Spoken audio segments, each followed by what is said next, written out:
Texas City is considering plans to expand their network of walking trails with the help of some grant money. As KLTV7's Bob Hallmark reports, Longview City Council will soon discuss how to do it, along with the possible obstacles.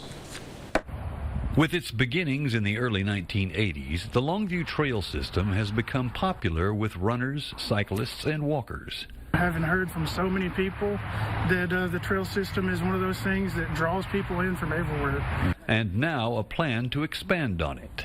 We've been looking at expanding it for many, many years. We have several plans in place. Longview City Council will discuss a U.S. Department of Transportation $1.3 million grant to expand the walking trail.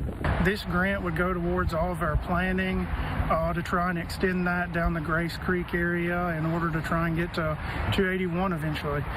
But there very well may be some obstacles in the way, and one of those obstacles could be the railroad. There are always tons of challenges with any trail system.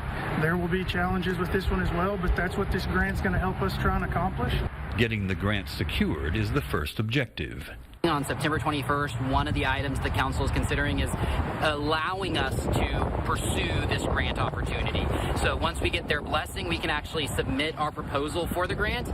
The next portion would stretch from Marshall Avenue south to Loop 281. This is just us continuing to take the next step towards realizing the full vision of our Parks and Trail Master Plan. Bob Hallmark, KLTV 7 News. Now, if that grant is secured, the first phase of expansion would be the planning element.